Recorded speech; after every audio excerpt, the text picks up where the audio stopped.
Hello everyone, welcome on my channel KD प्रयास academy. और आज की जो वीडियो है वो सीटेट की तैयारी अगर आप कर रहे हैं और किसी भी कारण से आपका अगर सीटेट नहीं निकल रहा है, ऐसा नहीं होता है कि कोई बहुत सारे लोगों को मैंने देखा है कि बहुत तेज होते हैं पढ़ने में लेकिन फिर भी उनसे सीटेट नहीं निकलता है, और जो नॉर्मल स्टूडेंट होते हैं उनसे सीटेट निकल जाता है। कुछ रीजंस होते हैं इसके पीछे। तैयारी हमारी ना बहुत ज़्यादा, कभी कभी हम जैसे कि कोई भी सब्जेक्ट अगर हमारा सिलेबस में दिया हुआ है हम उसको इतना ज़्यादा पढ़ लेते हैं और वो चीज़ आती नहीं है। तो जितना आना है वही पढ़िए, और इसीलिए सबसे पहला आज का स्टेप है जो मेरा सीटेट की प्रिपरेशन करने के लिए या किसी का भी होना चाहिए वो होता है सिलेबस। तो सिलेबस को अगर किसी ने अच्छे से समझ लिया तो आपकी जो एक सीटेट क्लियर करने का जो प्रोसेस है उसमें एक स्टेप आप आगे बढ़ जाते हैं सीटेट पास करने की तरफ। ठीक है, तो सबसे पहले अगर आपको सीटेट पास करना है तो सिलेबस को समझिए, सिलेबस की बारीकियों को समझिए। सिलेबस समझने का मतलब है कि सिलेबस में से जो दिया हुआ है क्या वही आता है। इस सिलेबस में एक पॉइंट दिया है और उससे रिलेटेड कौन से चैप्टर होते हैं, कहाँ से सबसे ज़्यादा क्वेश्चंस पूछे जाते हैं, किस तरीके से हमारे 90 मार्क्स बन जाएंगे ये कंफर्म हो, ये चीज़ें हमको सिलेबस से समझनी है और वहाँ से निकालनी है। ये आपको मैं अपने एक्सपीरियंस से बता रही हूँ, क्योंकि हमने जो है वो सेल्फ स्टडी की है। हमारे समय में ना नेट था, इंटरनेट कुछ नहीं था, और मतलब वीडियोस नहीं आते थे। कहने का मतलब ये है कि जो अभी आपको बहुत सारे लोग गाइड कर रहे हैं, अपने कुछ एक्सपीरियंस शेयर कर रहे हैं, हमारे पास सिर्फ एक बुक होती थी जो मार्केट में मिलती थी। जैसे कि मैंने आपको शो भी की थी कि मेरे पास जो है अरिहंत की बुक थी और बीएड की कुछ बुक्स थी। जैसे कि सीडीपी अगर हमने देखा तो बीएड की बुक्स थी। पता ही नहीं था कि ये सीडीपी की जो बुक है उसमें से क्या क्या पढ़ना है। या अरिहंत की बुक ले आई हम लोगों ने और उसको देखा कि भाई हर सिलेबस से पूरा दिया हुआ है, ले लिया और उसको पढ़ लिया। पता चला जब पेपर में गए तो हमें मैक्सिमम चीज़ें समझ में ही नहीं आ रही थी। वो पहली चांस था और समझ में आया कि भाई ये पेपर कुछ, अगर आप सिर्फ सिलेबस को समझेंगे नहीं या प्रीवियस ईयर आपके हेल्प में कितना करता है, पूरा पेपर का पैटर्न जानने में हेल्प करता है, तो वो दोनों ही चीज़ों को ध्यान रखना है। सबसे पहले पेपर 1 का सिलेबस अगर आप कहें, जो कि पेपर 2 से भी मैच करता है, कुछ सब्जेक्ट, एक दो सब्जेक्ट को छोड़ के पेपर 1 पेपर 2 लगभग एक है और हर सब्जेक्ट की बात करेंगे। सबसे पहले आपका आता है सीडीपी। ठीक है, पेपर 1 हो या पेपर 2 हो, सीडीपी आपका कितने मार्क्स का आ जाता है भाई? 30 मार्क्स का आ जाता है। ठीक है, अब सीडीपी में क्या सब कुछ पढ़ना है? अगर सिलेबस देखा जाए, अगर आप सिलेबस पे ध्यान देंगे तो जो सिलेबस दिया हुआ है उसमें कुछ टॉपिक ऐसे हैं जहाँ से बहुत ज़्यादा क्वेश्चन पूछे जाते हैं, हर साल क्वेश्चन पूछे जाते हैं। जैसे पहला ही टॉपिक है आपका विकास की अवधारणा, इसका एवं इसका अधिगम से संबंध।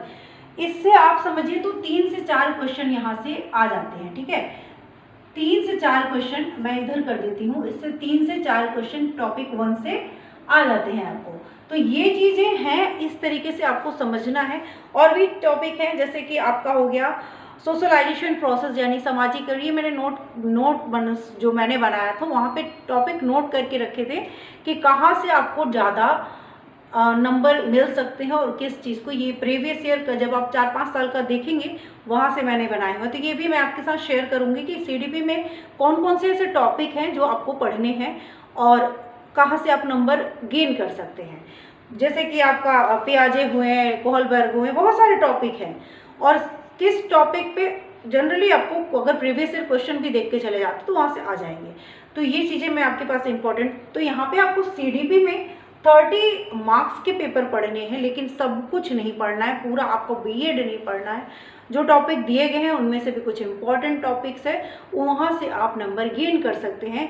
दूसरा चीज़ ये है कि कॉन्सेप्ट बेस्ड क्वेश्चन है, आपको नई शिक्षा नीति पढ़नी होगी इसमें सीडीपी मार्क्स लाने के लिए। और क्या चीज़ें हैं, तो आपको बच्चों को एक तरीके से, बच्चों को आप समझिए कि भगवान है, तो जो भी पॉजिटिव बच्चों के बारे में दिया होगा वो ऑप्शन आपको सेलेक्ट करना है कुछ।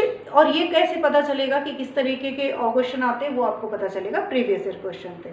सो सीडीपी के लिए कुछ टॉपिक हैं जिनको आप अच्छे से तैयार करेंगे। दूसरी चीज़ क्या करनी है आपको, प्रीवियस ईयर क्वेश्चन करना है। प्रीवियस ईयर क्वेश्चन में भी जो कॉन्सेप्ट बेस्ड क्वेश्चन है उनको आप खूब प्रैक्टिस करिए, आपका सीडीपी में अच्छा मार्क्स आ जाएगा। ये नहीं कि आप पूरा सीडीपी एकदम पढ़े जा रहे हैं और बिना समझे बूझे, कुछ सेलेक्टिव चीज़ों को अलग करके, ताकि आपके मार्क्स इतने श्योर हो जाएं कि आपका इसमें से कम 25 तो आपका आ ही जाए, ठीक है, 25 मार्क्स आ जाए। उसके बाद आपका आता है, अगर पेपर 1 की बात करूँ तो ईवीएस आ जाता है। भाई ईवीएस में आपके 30 मार्क्स हैं, ठीक है, और ईवीएस में भी 30 मार्क्स के साथ साथ आपको ईवीएस में पढ़ना कुछ भी नहीं है, बहुत आसान है। ईवीएस में टॉपिक जो दिए होते हैं, इतना छोटा छोटा नाम दिया होता है, फूड है, ये है, वो है, वही वो चीज़ अब अगर आप देखने जाएंगे तो फूड का मतलब क्या है, पूरा आप कार्बोहाइड्रेट, डाइजेशन वाइजेशन सब पढ़िए, लेकिन आता क्या है, रियलिटी क्या है कि ईवीएस का जो 3rd, 4th और 5th की बुक है, इन तीनों से उन टॉपिक पे जो कॉमन क्वेश्चंस पूछे गए हैं वो आते हैं। तो आपको ईवीएस के लिए ये 3rd, 4th, 5th की बुक पढ़नी ही पढ़नी होगी, जिसमें और 4th और 5th क्लास जो है बहुत इम्पॉर्टेंट है। इसके नोट्स अगर आपको मिलते हैं या बहुत छोटी सी बुक है, उसको आराम से आप मेन पॉइंट जो आपको नहीं पता है, नोट्स बनाने का क्या मतलब है, जो मेन पॉइंट्स है उनको आप पढ़िए। तो यहाँ पे आपके 30 मार्क्स, ये 3 बुक एनफ है, 3rd, 4th, 5th की, यहाँ से आपके मार्क्स आ जाएंगे, ठीक है। थोड़ी सी चीज़ें इन्वायरमेंट की होती हैं जो कि कुछ आपको वो जो एक्स्ट्रा चीज़ें आती हैं वो प्रीवियस ईयर क्वेश्चन से, PYQ से हो जाएंगे। तो ये हो गया 3rd, 4th, 5th की जो NCERT है वो पढ़ना है और PYQ करना है। इससे आपका ईवीएस कंप्लीट हो जाएगा, कहीं भी आपके एक मार्क्स इधर से उधर नहीं जाएंगे। उसके बाद हम आते हैं हिंदी। बहुत अच्छा सब्जेक्ट है, कुछ करना ही नहीं है यहाँ पे तो आपको जैसे लग रहा है थाली में सजा के नंबर मिले हुए हैं, अगर आप करना चाहें तो। देखिए इसमें आता है आपका गद्यांश पद्यांश, ठीक है, एक कविता आएगी, एक गद्यांश आएगा, उसी में आपके हिंदी आपकी लैंग्वेज है, मातृभाषा है। हमको सिर्फ इसमें करना क्या होता है कि यहाँ पे हमारा समय कम लगे, इसलिए हमको इसकी इतनी प्रैक्टिस करनी है कि यहाँ पे हम कर पाए।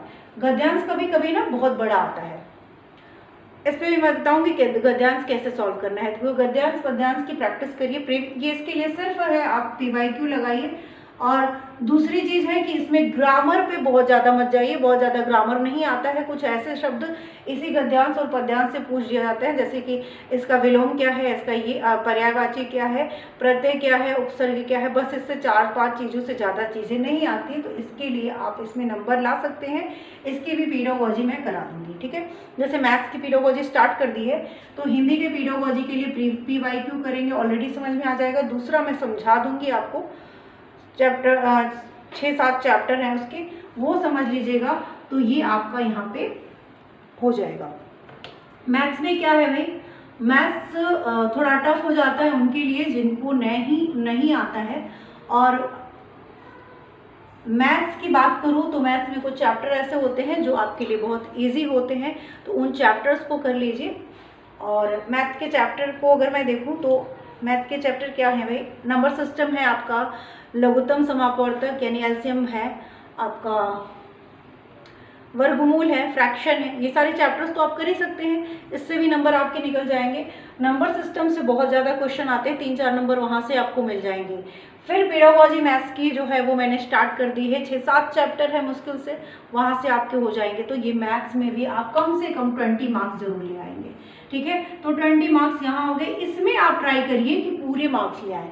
ये आपका लैंग्वेज है, यहाँ पे आप नंबर बिल्कुल मत जाने दीजिए। अगर आपको कोई पैरा दिया हुआ है और उसी पैरे में से आपको आंसर खोजने हैं, तो ये तो छोटे बच्चे भी करते आ रहे हैं ना, वहाँ से ही आपकी क्लास में स्टार्ट हो जाता है कि पैरा में से आप आंसर खोज के लिखिए, तो वहाँ से आप बड़े आसानी से यहाँ पे आप नंबर अगर पूरे ले लेते हैं, तो ये जो जहाँ पे आपको जो सब्जेक्ट हाई है आपका ना, जो नहीं आ रहा है आपको के लिए हार्ड हो रहा है, वहाँ से आप नंबर अगर कम भी है तो ये बैलेंस कर देगा, क्योंकि ओवरऑल हमको क्या लाना है, 90 नंबर चाहिए ही चाहिए, उसके ऊपर तो आप जितना ला सके वो अच्छी बात है।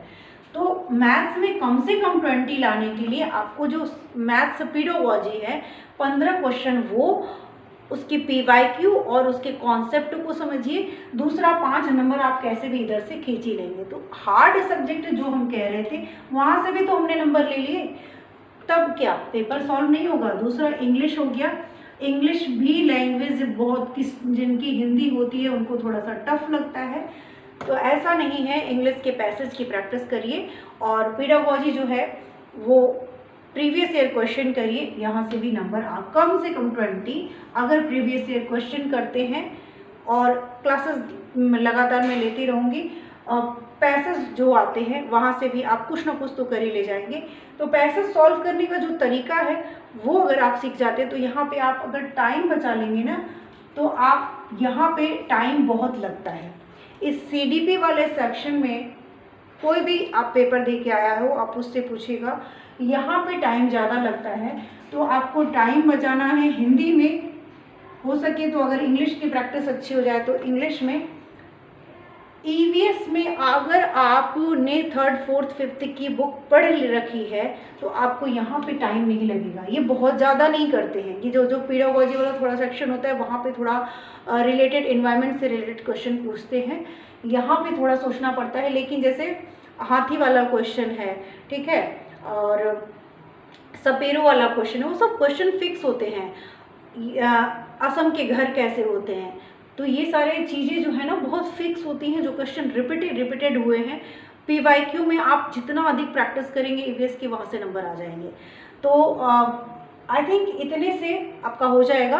पेपर 2 के लिए कल मैं बात करूँगी, और जो है यहाँ पे CDP के कौन कौन से टॉपिक या हर सब्जेक्ट से कौन से टॉपिक आपको पढ़ने चाहिए, जहाँ से आप मतलब बहुत इधर उधर मत होइए। EVS में देखती हूँ मैं कि पूरा का पूरा इन्वायरमेंट पढ़ रहे हैं लोग, पूरा इन्वायरमेंट पढ़ने की ज़रूरत नहीं है, बहुत कम क्वेश्चन वहाँ से आते हैं। मेन क्वेश्चन आपको 3rd 5th 4th 5th से आते हैं। तो समय आपका बहुत इम्पोर्टेंट है। पेपर में जब आप जाते हैं ना, आपकी तैयारी क्वेश्चन देख के घबरा जाते हैं, तो वहाँ पे घबराइए मत। अभी आपके पास समय है, अभी तैयारी कर लीजिए, अभी डरने की कोई ज़रूरत नहीं है। जब तक हमारे पास समय है हम तैयारी करते रहेंगे। और वीडियो कैसी लगी ज़रूर बताइएगा। पेपर 2 के लिए कल हम लोग डिस्कस करेंगे। मिलते हैं नेक्स्ट वीडियो में, तब तक के लिए थैंक यू।